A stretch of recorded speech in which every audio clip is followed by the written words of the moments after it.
Check it out. Journalism, San Diego State University's program for the people, a study dedicated to storytelling and pursuing the truth. Welcome to the Where You At podcast, where we take you inside the work of alumni for the School of Journalism and Media Studies at San Diego State. Our goal is to show you the success of our alumni, inspire students with stories, and connect students and alumni on the path of journalism and success.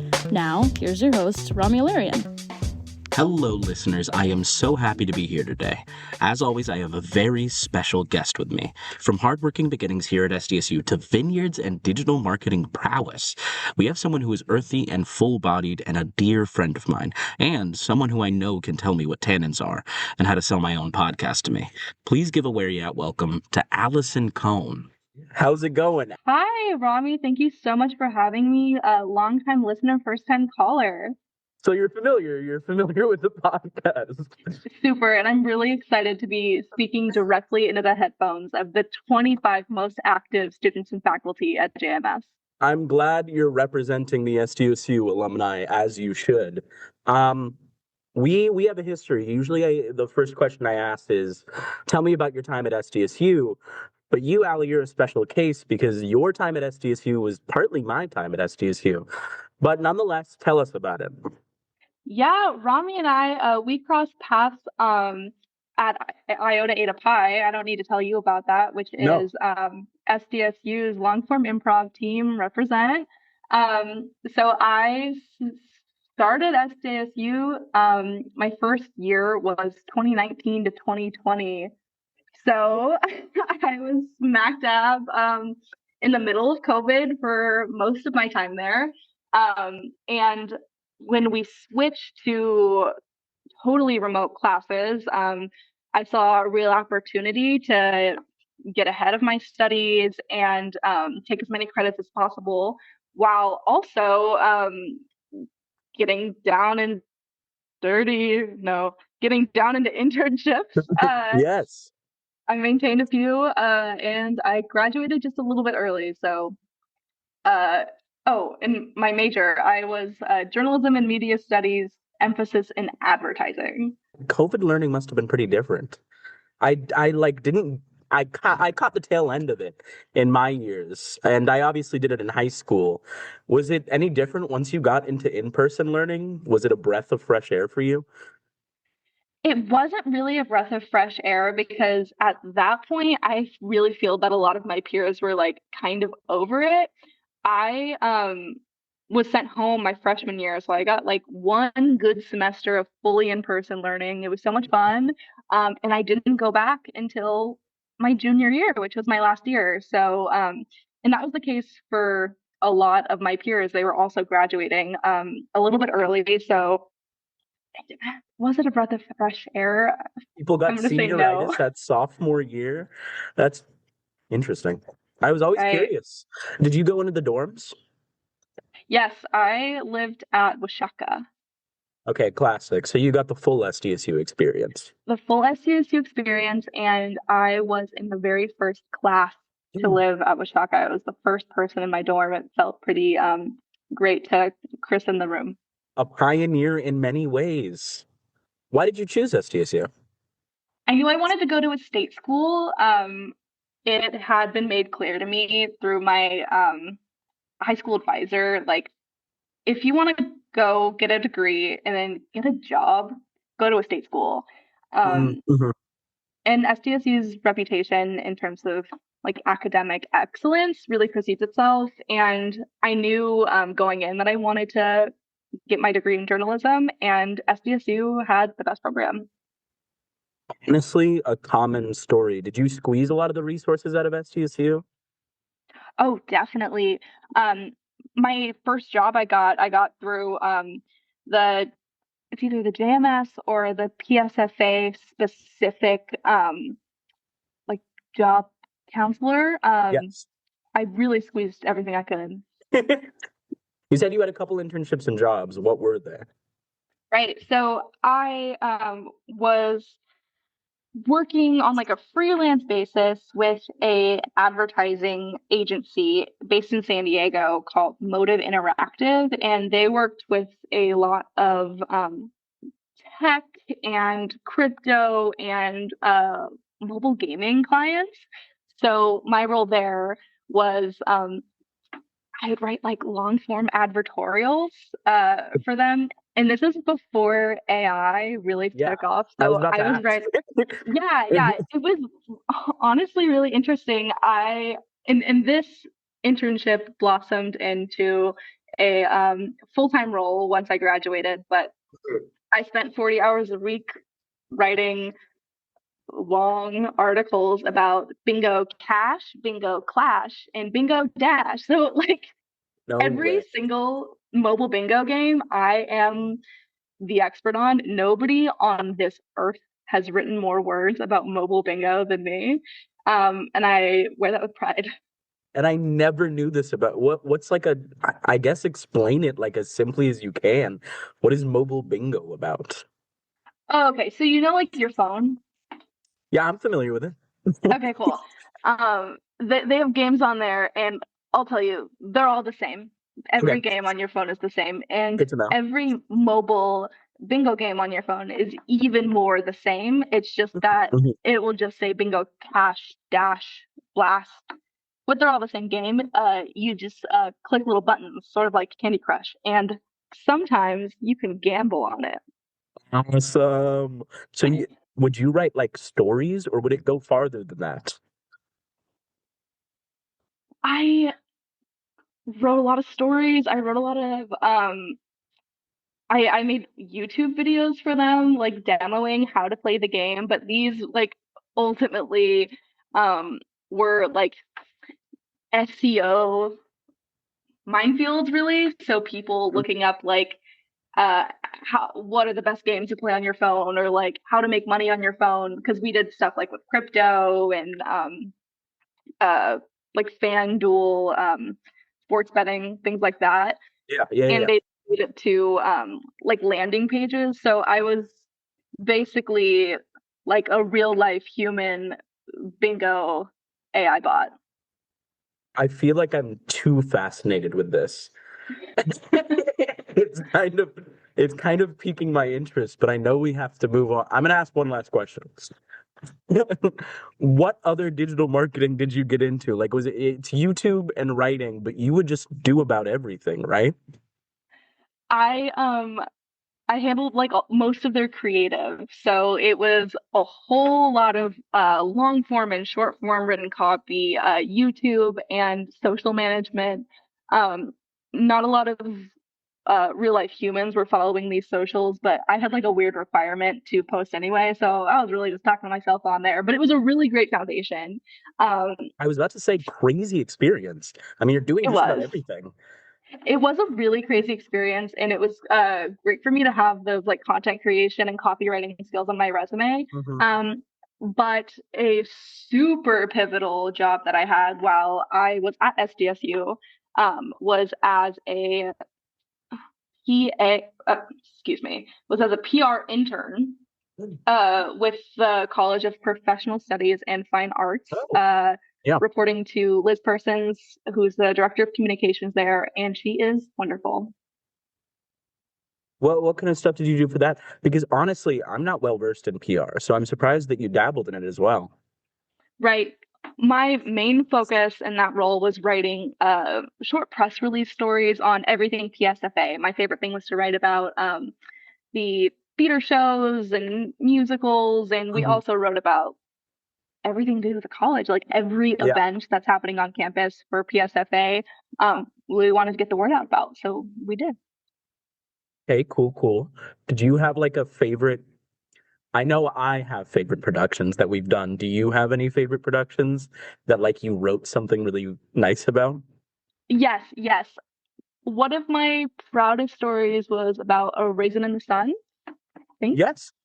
I highly recommend for everybody seeking writing experience, whether that be like copywriting or press releases, to look no further than the PSFA. They always have two interns, and it was a great opportunity. Well, I mean, what did it teach you in a lot of ways? I mean, were you learning a lot from, I guess, the director? Yes, we one of the really great skills that I got to put on my resume was WordPress, which is, yeah, Everyone that needs was, to learn WordPress. everyone needs WordPress. And that was great to have in my back pocket. But of course, press release writing and writing in that tone and like sharp editing skills, it was super beneficial for me.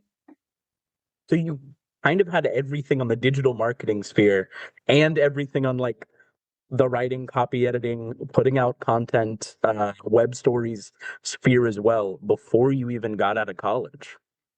I graduated in a really good spot, and I really attribute it to the fact that I had to hustle. I was Yes. paying my tuition while I was at SDSU, and It I was meant paying something my to rent. I had to work. you. You were doing this for yourself. It was all self-motivated. Totally, totally. What an investment. Well, what did you get? You said you were doing the digital marketing job fresh out of college. What else were you up to fresh out of college? After SDSU, what did it look like? After SDSU, I was still working my agency job at Motive Interactive, but I had so much more free time on my hands. It was the first time in my life where I wasn't Yeah. working multiple jobs and going to school full time. So I was bewildered by all the time that I had.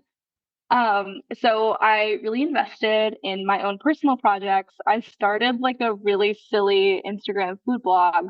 Um, I knew graduating that I wanted to be involved in CPG, food, restaurants. That's what I'm passionate about. So I started a very silly, very small Instagram blog where I reviewed restaurants in a humorous tone. And that caught the attention of the director of marketing at Last Bottle Wines, which is where I transitioned. Yes, I see the stepping stones. I see how they all laid out for you. Yeah, in retrospect, it really feels that way, but in the moment, it didn't You were really. working hard. You were. You I laid those was. stepping stones. That's so nice of you to say, Robbie. You were the ones that you were the one that put them down in front of you. You were. I mean, you were saying that you kind of had this innate feeling that you were always going to go into this field of like reviewing kind of it and more, what is it called? CPG? Like consumer packaged goods, like, Lovely. yeah.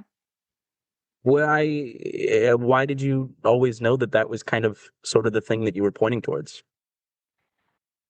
Well, I realized that when I was working at Motive, working and writing about and marketing for like tech spaces and things that weren't really tangible didn't resonate with my heart and soul. Um, I knew that I wanted to be in an industry that I love truly. That's how I feel motivated to continue to work hard, is to really be interested and really love what I'm doing. So I knew that I love food.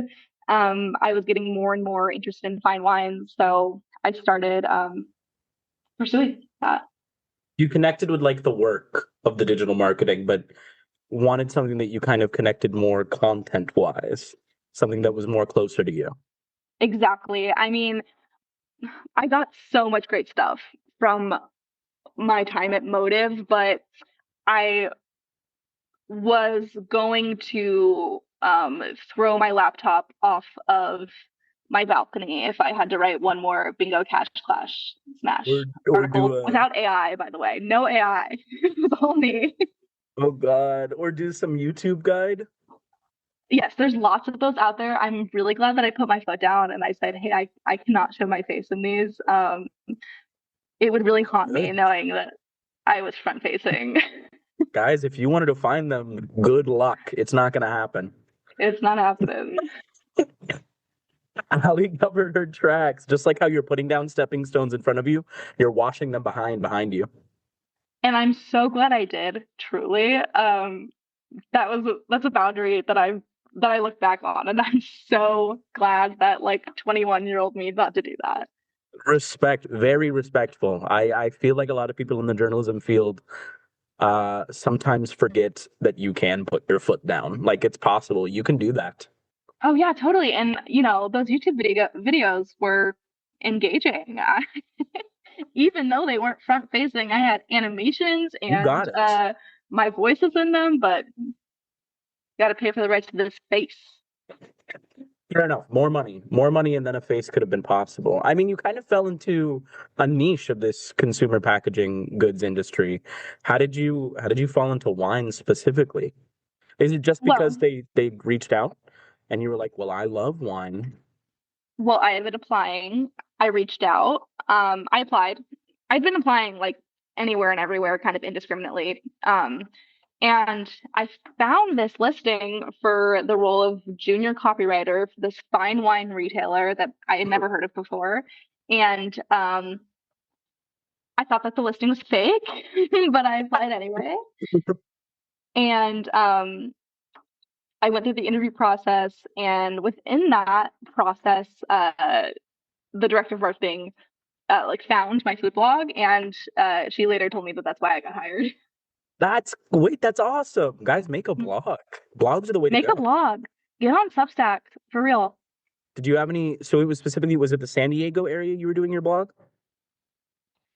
It moved with me. I started in LA and San Diego. I was because it was like mostly COVID, I was also kind of in LA while I was going to school um at SDSU. So San Diego, LA, a little bit of Bay Area, but it is since defunct. I don't really post on there anymore. Do you drop a recommendation? Is there Um, any underground stuff that people need to know about? in San Diego, Yeah. yes. Okay, And you I know what want to I'm hear gonna it. say. Oh, yes, yes, I do know what you're gonna say. The Friendly, right? But we shouldn't blow up the spot. It's already blown up. You don't even know anymore. Really? Friend lines out the door. They're doing guys, recommendation has just expanded because they do chef collaborations now for the past Really couple like months. pop-ups? Yeah, yeah, yeah, yeah. I Huh. mean, it's good. This speaks to your knowledge and your intuition because now they are blowing up and they're doing like great marketing and they're doing great collaborations. This speaks to your intuition. You figured it out. You had it Wow. before they did. I really did. I loved the friendly. I think I like made the improv team all come with me in like All the time. We still do 2021. it. You It's a do, really? tradition. It is a tradition to Nice. go to the Friendly. It absolutely is. You again paving those stepping stones. Yeah, that's what we do. They do chef collaborations now. Yeah, they're doing stuff with anyone from Stella Jean to Amine to other places around, typically North Park, but they also have a Convoy location. They also have their tavern. Pretty cool. I love that. I know. You this you got it down. Your reviews were right. I'm kind of right on the trend. I'll give myself that pat on the back. Thank you so much for the validation, And Robbie. go back and come back and tell you that the feelers that you put out for people were successful. Wow, that's awesome. I haven't been there in forever. Now that's all I can think about. I would miss the Friendly too if I wasn't around. So that proves that you're right. That proves that your talent is there. And I hope that everyone listening is going to the Friendly because I recommended it just as much as you do, for sure. Wow, Well, yeah. well, Go to the friendly. go to the Friendly is the major moment. I mean, it's interesting that even such a simple thing as a blog could, I mean, self-publishing it. I think it proves to the value of that as well. What was your thought behind it? Just I want to do this. I want something that an employer could look at, or was it just for you? It was just for me. I had created the account like maybe like a year before I actually started posting on it, because I was hoping to do it like in collaboration with my partner, Mhm. who I was eating all these meals with, Yeah, and I was kind of waiting for him to opt in and write it with me and do it with me, and it just like never really happened. So I was like, I'm gonna do this myself. Um, and it was really great yeah. to feed my inspiration and like kind of keep the spark alive. while I was doing the bingo thing. So I kind of really want to get into the work of the wine job, because I do have like a million questions about wine that I should have probably limited. Anyway, you describe the job to me, however you feel to describe it, because I bet people are just as curious. Yeah, so when I first got started at Last Bottle Wines, I was hired as a junior copywriter. That did not last long, and that Okay. is because Last Bottle is what we called like an established startup. So they were founded, I want to say like 14 years ago, and not long before I got hired, the company was acquired. And they had like a new objective of skyrocketing growth. So in the time, the 2.5-ish years that I was at Last Bottle, we grew from, I want to say like 5 or 7 core retail brands. And when I departed the company just a couple weeks ago, we were up to 35 brands. And this is retailers, private sales, um, small labels, stuff like that. So Last Bottle was a really great way to see the wine industry like Mhm. really up close and personal. Yes, so very soon after I got hired, I realized that this online wine retailer, digital first, wasn't really keeping up with their social media, like in a way that they should Interesting. be. Yeah. So I said, please let me do it. And they were like, yeah, okay. And it grew a lot and it made money. And from there, I got to prove out that we should be participating in influencer marketing, which is Absolutely. something that they had never done before. So I founded and scaled the very first influencer program at Last Bottle. Um, Podcast advertising. I handled all of organic social creative, community management, paid social creative, and while also continuing to write and support like a very robust email program. Last Bottle, just the Last Bottle brand itself, on top of the like 35 other brands, Last Bottle uh, publish publishes one email a day, which is pretty unique for retailers. Um, and this is not just like regular like cool wine email copy. It's really thorough wine education and a really exciting voice, which was really exciting to support.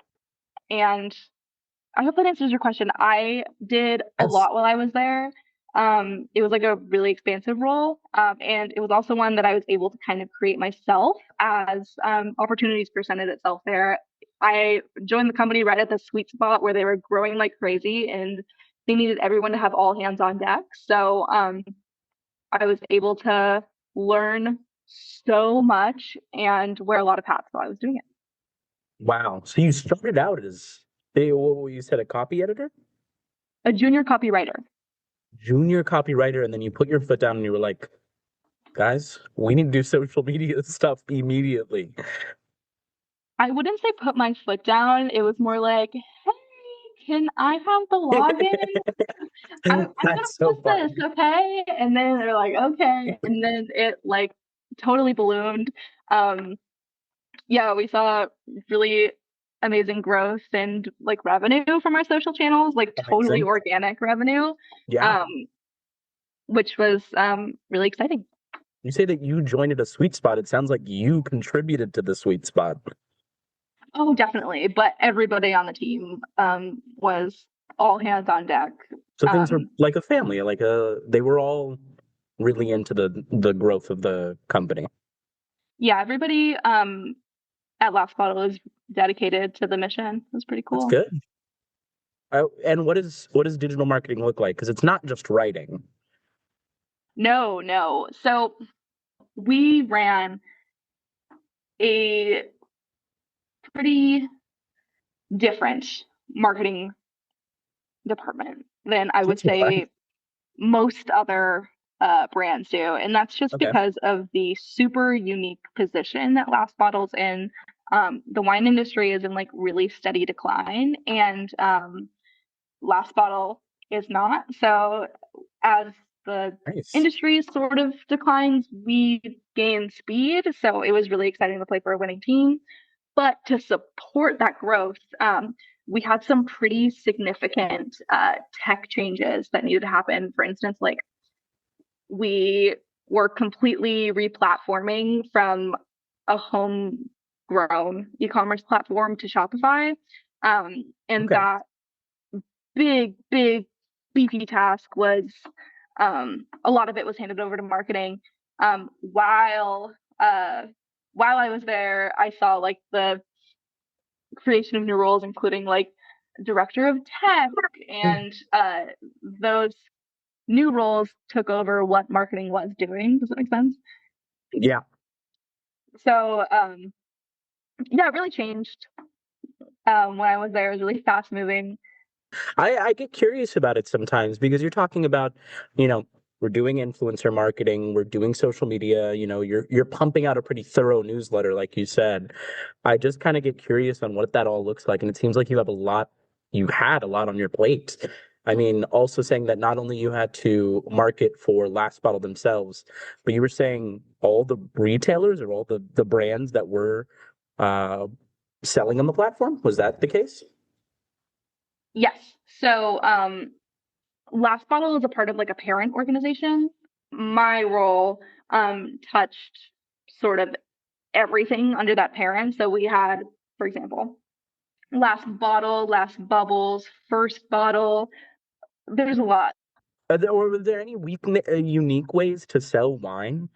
I guess that was a big thing I was curious about too. Like, I know that digital marketing sometimes gets into some crazy corners, and I feel like for wine, it's no different. Definitely. And I should have mentioned this. So the whole idea that Last Bottle is built off of is a unique approach to sell wine. So we're a wine retailer. So every single day we post just one bottle of wine, one wine, not just one singular bottle, but one wine. And let's say it's like the status quo Pinot Noir, uh, Hmm. Sonoma Coast 2023, just that for the day. And we will have it up on the site until it sells out. And every single day, it does sell out. Sometimes it takes all day. Sometimes it takes 10 minutes. And once it sells out, we'll post a new one. But one bottle a day. So you're not like overwhelmed by choices. You get to, and this is why coffee is so important to them because they just have the one thing on their website. And then just like really rich, incredible coffee beneath it. But it sells out because Last Bottle is able to sell these fine bottles of wine, very fancy stuff. Like if you're talking champagne on Last Bubbles, like we sell Krug for up to 80% off retail. So just like unheard of prices, we're able to sell on Last Bottle specifically at the best price on the internet. That is kind of so. The whole structure is kind of a unique marketing thing almost. Yes, and Last Bottle has a super connected and enthusiastic customer base. What does the typical customer look like for, I guess, pretty committed wine drinkers? Yeah, well, that depends on the brand. Variety. So for Okay. Last Bottle specifically, we treat this as like a user journey between the Last Bottle brands. So there's Last Bottle wines, which might be at the forefront. This is somebody who's like already well into their wine buying journey. They're not really interested in the wines available at the grocery store. They're looking for fine wines. These are people who are Oh, subscribing got to it. wine clubs, like going on winery tours. There are people who are like nerdy about their wine, and they're looking to drink great stuff at a great price. But even then, they can sort of graduate or transition and they're like, I am interested in sparkling wine and champagne, which can be even nerdier. And that's why they would maybe sort of transition or graduate to Last Bubbles, which is the same concept as Last Bottle, but 100% sparkling. And maybe they want even more. They're like true collectors. Like think like dark, cavernous cellar instead of a basement. People that are like multiple wine fridges. This is like their whole life. And then they moved to First Bottle Wines, which is kind of like a regular e-commerce platform, but still with our great pricing structure and prestige. Awesome. It was pretty cool. Yeah. I enjoyed my time there. So I guess my theory was right that these are some pretty serious wine drinkers. But your writing, anyone would kind of see value in it if they've picked up a wine bottle before. Oh, definitely. And I think that it has a lot to do with the approachability of the copy. Copy is everything on Last Bottle. And, you know, in a time where like the birth of like AI chatbots felt really scary to me when I was like wedging myself into a career of copywriting. It felt so assuring to be a part of a company who takes content creation and their writers so seriously. I mean, the content team was brought into like important decision making at the company because they knew how vital the team is. And it's like really the center of the shopping experience at Last Bottle. It's kind of refreshing. Where did your writing take you? Because I've seen some pretty cool stuff that you've done. You were doing amazing pairings. Are you a wine expert? You would be a wine expert by now. Okay, that is so funny that you say that. Thank you, but no. Too big. The wine sommeliers are too big. It takes too too big. long. It's just that like maybe to my friends who like hardly ever drink wine or like wine isn't their drink of choice, maybe to them I know so much about wine, but to everybody else at Last Bottle, I knew about the least about wine. I'm still learning. You could learn for your whole life, and there are people at Last Bottle who are master soms and have been studying. Their professors on top of it. They've been studying their whole lives, and even they would say like, you can only know so much. Like you can spend your entire life learning about Bordeaux and still only scratch the surface. This is insane. It's that like crazy. I mean, I know that there's like an insane variety and there's probably a wine for everyone, but I guess I didn't know the depth of it. Yeah, it was really exciting coming into my first kind of career job where I was so encouraged to study and learn while I write. And yeah, I was able to see it up close and personal. I went on a 2-week trip to Bordeaux and Champagne with the buying team to create content with our small producers, which was so fabulous. I had a great time. It was a lot of hard work, definitely. And I've been all up and down Napa and Sonoma, touring facilities. It was really great to be like the person with the camera who got pulled into this because we were sort of just starting to scratch the surface of what social content and like video assets and like paid social stuff like that. They really brought me along for the ride in a way that was just like above and beyond for like what a junior employee would be able to do at a much bigger company or like much more established company in the wine space. They were really open to new ideas and yeah, they were great. I mean, what an amazing thing it is to be valued as an employee.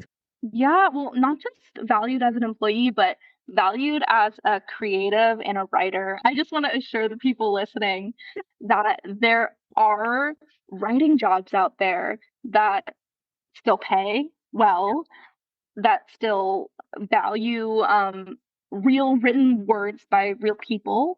And they exist. And if you're looking for them, I would I would go to Napa, honestly. Napa. Were That's my vineyards like recommendation. playing an alley tug of war to try to get you to review them and wine companies and brands alike? Or did you guys kind of seek it out So yourselves? we weren't really reviewing them. It's Okay. more just like sharing the experience of like what this wine tastes like, tasting notes, like what you should pair it with, like winery history, like and because we get this like peek behind the curtain at these small producers a lot of the time, like really relaying like the experience, like when our team goes to Champagne or Bordeaux or New Zealand, they're forming like really personal relationships with these producers. Like we are not like a big box store who's just like Yeah. sending an invoice. They are like we're sitting down at their dinner tables, like really getting to know these people. So yeah, it's less about reviews. We let the like professionals do the reviews. But it's more about the experience. But I don't think that they were clamoring. but um especially for small wine producers, like think like Nona and like grandma and grandpa in Italy who have been producing wine at their family's estate for decades and generations, who don't really have access to the American market and don't know where to start. Like last bottle, the buying team, we're finding them Okay. and we're bringing them to the United States. I hear you. You know what I'm saying? So we're like an importer as well. That makes sense. Yeah, I was kind of curious on where it might have taken you because there's a lot of really great wine in a lot of like the most beautiful areas on earth. So those vineyards are gorgeous. So I can only assume that you had some pretty nice experiences. And I guess that's what it takes to become even a sliver of an expert sommelier. The only way to know more about wine is to drink more wine. Interesting. And then it would just be like these families. It could be anything. Like a lot of people are in this wine business, huh? Oh yeah, tons of people. So oftentimes they were families, but we were working with small producers. I can't think of the exact stats right now, but They were like indie wine sellers almost. oh yeah, super. We're always looking for the best juice, and oftentimes that comes from like small wineries that you might not have heard of before. So and that's where the copy really comes in, where it's like you haven't heard of these guys, we found them, give them a chance, and then through this like long product copy, like comparative to like really anything else that you'll see online, you can really like give that pitch for why you should purchase it, especially when the purchase window is so small. As someone who hardly knows what tannins are, this is still very fascinating to me. I didn't expect it to be so expansive, I guess. But it makes sense. People love their wine. And it pairs with a lot of things. It's like the fine dining excellent side dish. Period. Well, where has the next company taken you? I'm assuming maybe the job description is a little more different. Yes, I recently transitioned to the Wine Group. They're based in Livermore, California, and they produce tons of products that you know and love, like Cupcake and Franzia. Yes, I do. I do. I've seen those. I've seen those bottles. Yes, that's what I'm up to now. So it's like Woodbridge wines, lots of um, like super accessible, That's fine. but excellent products. That's wonderful. And so you are doing something similar over there. Will you be writing? Not like as much, just because the copy over at Last Bottle was so unique, but it's Yeah. much more of like in the marketing world versus like the creative marketing world. So at last fall, I was like, I don't know, on sets and at vineyards and at the wine group, I'm like looking at data and thinking about Hey.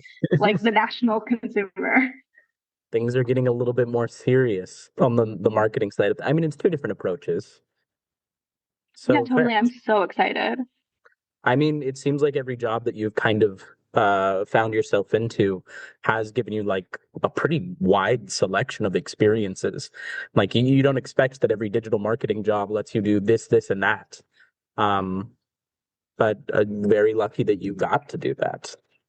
Yeah, I think that like if you're looking to do everything, find a mid-sized company who is still growing in a big way and prove your value and get your foot in the door and pick up some projects and you can make it happen. Honestly, I absolutely agree. That's what I've noticed. These kind of growing companies have really great people behind them. You know, people that really care, people that are willing to put this big goal forward, and they still need all the help they can get. And so if you're well versed, you're well rounded, then they'll let you do all the social media, influencer marketing, writing, so like that you want. So it's got WordPress. They'll throw you on there. And your work is just as entertaining as ever. I want you to know that. I still find I was reading it and I was like, yeah, these are funny jokes. These are nice. I'm so glad to hear that. Yeah, drink more wine, and you know how else you can learn more about wine is like really smelling everything at the grocery store. Like Oh God. if you Yeah. walk past herbs, sniff the herbs. So then when you're sniffing wine, you could really say something about it. Oh, and just like a layman's tip, if you I've always found this to be true. If you're at a wine tasting and you're drinking like a red wine and you don't really know what to say about it, but you maybe want to pitch into the conversation, here are a couple things that the people around you, even if they're experts, might even be like, hell yeah. You could say like, this is giving white tea or pomegranate pith or cassis. They'll love that. I'm gonna I'm gonna look up all of those right after this, and I hope everyone does the same right as they're listening. Um, Word.